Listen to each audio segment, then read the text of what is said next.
Assalamualaikum warahmatullahi wabarakatuh. Bertemu lagi kita dalam siri pengajaran Tasawuf Islam tingkatan 4 KSSM, dan insya-Allah hari ini kita akan mempelajari pelajaran 11 unit 1 prinsip pergaulan menurut Islam.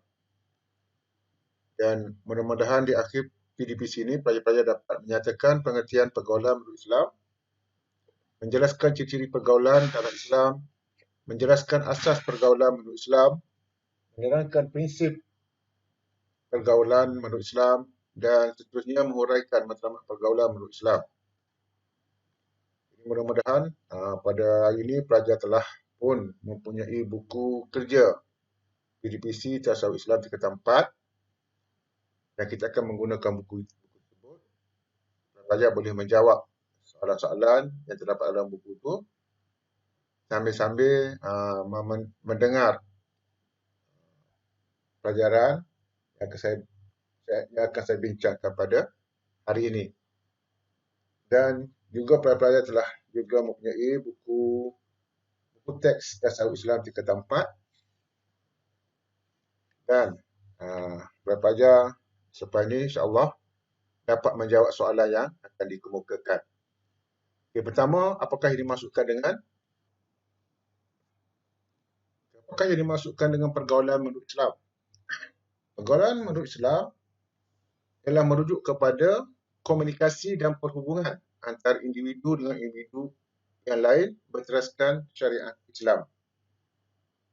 Ini yang dimaksudkan dengan pergaulan, iaitu komunikasi dan perhubungan antara individu dengan individu yang lain berdasarkan kepada syariat Islam, berdasarkan kepada undang-undang Islam. Sebagaimana firman Allah Subhanahu wa taala dalam surah Al-Hujurat ayat yang ke-13. A'udzu billahi minasy syaithanir rajim. Ya ayyuhan nasu inna khalaqnakum min dzakarin wa untha وَجَعَلْنَاكُمْ شُعُوبًا وَقَبَائِلَ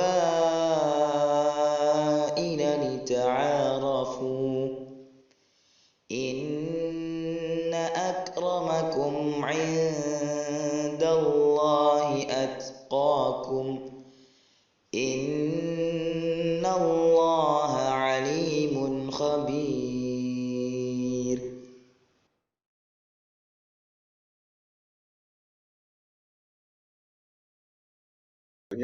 Wahai umat manusia, sesungguhnya kami telah menciptakan kamu daripada lelaki dan perempuan, dan kami telah menjadikan kamu berbagai-bagai bangsa dan bersuku puak supaya kamu berkenal-kenalan dan beramah mesra antara satu sama lain.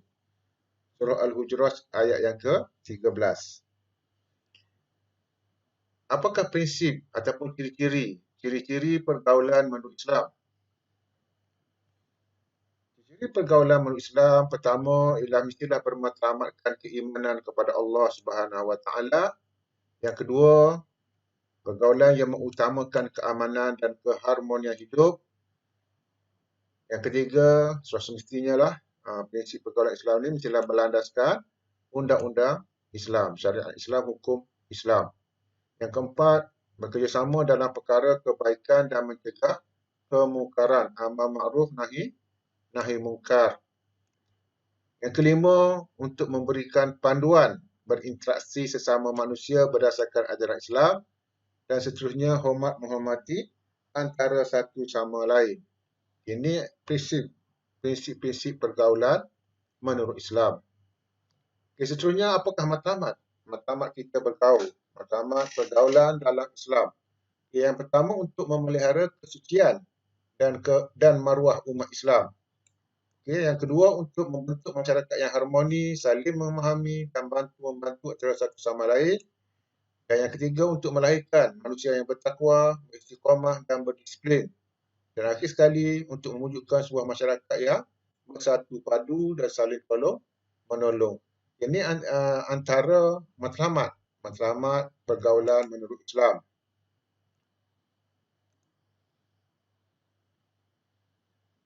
Okay, seterusnya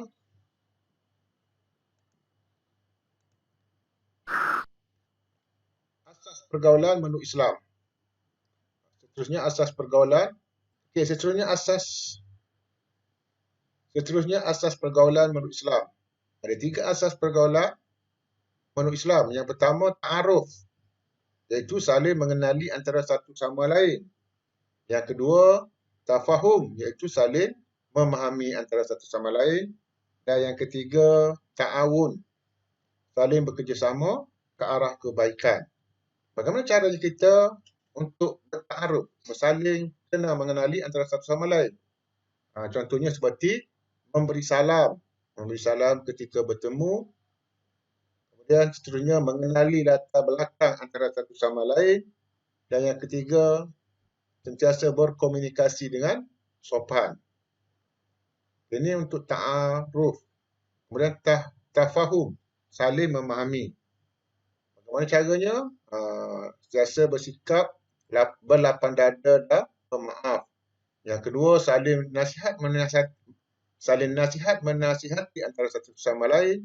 Dan yang ketiga, sentiasa menjauhi sikap adu domba, iaitu sikap namimah, sikap suka melaga-lagakan antara satu sama lain. Okey, seterusnya ta'awun, saling bekerjasama ke arah kebaikan. Contohnya, caranya kita boleh buat saling tolong-menolong ke arah kebaikan, prihatin antara satu sama lain, menghulurkan bantuan kepada golongan yang memerlukan. Ta'awun ni sentiasa bekerjasama ke arah kebaikan. Ini asas pergaulan menurut Islam.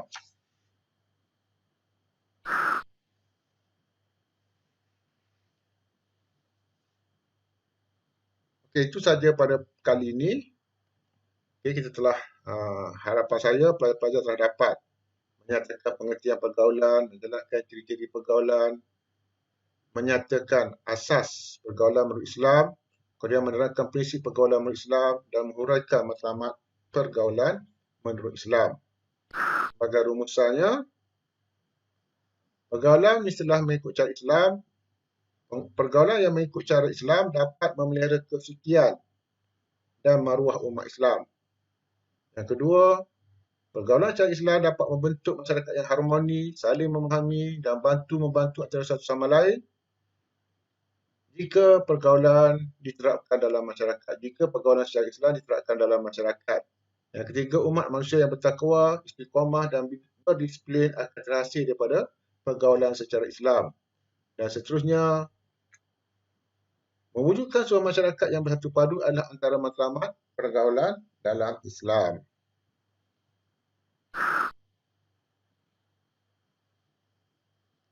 Seterusnya, sebagai latihan penilaian, pelajar boleh menjawab soalan yang saya sediakan sini. Okay, saya akan bagikan link ni dalam komen. Dalam bahagian komen, pelajar boleh ambil, boleh cuba terokai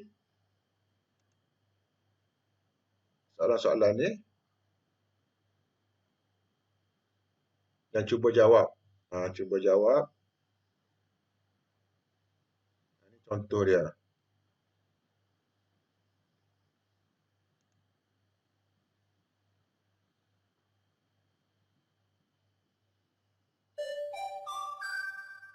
Okay, bekerjasama dalam perkara kebaikan dan mencegah kemungkaran.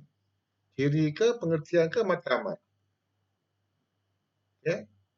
Bekerjasama dalam perkara kebaikan dan mencegah kemungkaran. Kalau itu ciri-ciri, masukkan sini. Okay. Melahirkan manusia yang bertakwa, istiqamah dan berdisiplin. Ini matlamat. Komunikasi dan perhubungan antara individu dengan individu yang lain berteraskan syariat Islam. Ini pengertian. Kita tengok jawapannya betul. Betul ke salah? Okey. 3 betul. Dan seterusnya.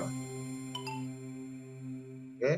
pelajar boleh cuba yang lain dan sebagainya. Okay, saya rasa itu saja pada kali ini. Okay, itu saja pada kali ini. Harapan saya pelajar telah dapat memahami apa yang kita pelajari pada hari ini dan dapat menjawab dengan betul soalan-soalan yang disediakan. Itu saja kita akhiri PDP kita pada kali ini dengan baca tasbih kafarah dan surah Wal-Asr. Subhanakallahumma wa bihamdik asyhadu an la ilaha illa anta astaghfiruka wa atubu ilaik. Maha suci Engkau ya Allah, aku memuji kepadamu. Aku bersaksi bahawa tiada Tuhan selain Engkau. Aku minta ampun dan bertaubat kepadamu ya Allah. Dan surah Wal-Asr. Bismillahirrahmanirrahim. Wal-Asr innal insana lafi khusr illa allazina amanu wa amilus solihat wa tawasaw bil haqqi wa tawasaw bis